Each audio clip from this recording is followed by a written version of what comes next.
ប្រូតេអ៊ីនសម្រាប់អ្នកណាប្រូតេអ៊ីនសម្រាប់តែអ្នកហាត់ប្រាណមែនការប៉ັດទៅប្រូតេអ៊ីនអ្នកណាក៏ត្រូវការប្រូតេអ៊ីនដែរក្មេងចាស់ប្រុសស្រីក៏ត្រូវការប្រូតេអ៊ីនសម្រាប់ខ្ញុំក៏ត្រូវការប្រូតេអ៊ីននិយាយទៅមិនមែនអ្នកហាត់ប្រាណក៏ត្រូវការប្រូតេអ៊ីន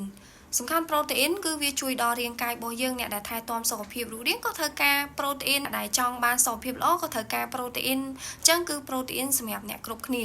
អញ្ចឹងហើយកុំយល់ច្រឡំថា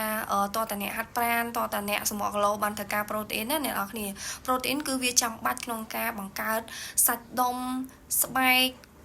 ឈាមជួយបង្កើតនៅសាច់ដុំដែលអត់មានខ្លាញ់ហើយវាក៏ជួយជួសជុលនៅកោសិកាសាច់ដុំរបស់យើងឡើងវិញណាប្រូតេអ៊ីនវាជួយទប់ការឃ្លានរបស់យើងឲ្យយើងឆ្អែតបានយូរជួយរក្សាទម្ងន់របស់យើងហើយប្រូតេអ៊ីនក៏វាជាប្រភពនៃធម្មពលមួយដែរហើយបើសិនជាយើងញ៉ាំប្រូតេអ៊ីនអត់គ្រប់គ្រាន់ស្បែករបស់យើងយីអត់ស្អាតទេអ្នកនរគ្នាអញ្ចឹងហើយប្រូតេអ៊ីនសំខាន់ប៉ុន្តែយើងមិនញ៉ាំតែប្រូតេអ៊ីនសម្រាប់រាងកាយរបស់យើងទេរាងកាយរបស់យើងក៏ត្រូវការអាហារដែលមានវីតាមីនត្រូវការប្រូតេអ៊ីនត្រូវការជាតិរ៉ែដើម្បីជួយដល់ប្រព័ន្ធរាងកាយរបស់យើងរាងកាយរបស់យើងទាំងមូលអញ្ចឹងបើសិនអ្នកនរគ្នាចង់បានសុខភាពល្អ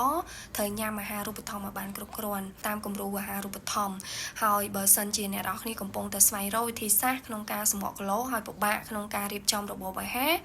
ខ្ញុំមានជាអាហារសុខភាពបែបងាយហើយលឿនមែនតើអ្នកនរគ្នាវាងាយស្រួលសម្រាប់យើង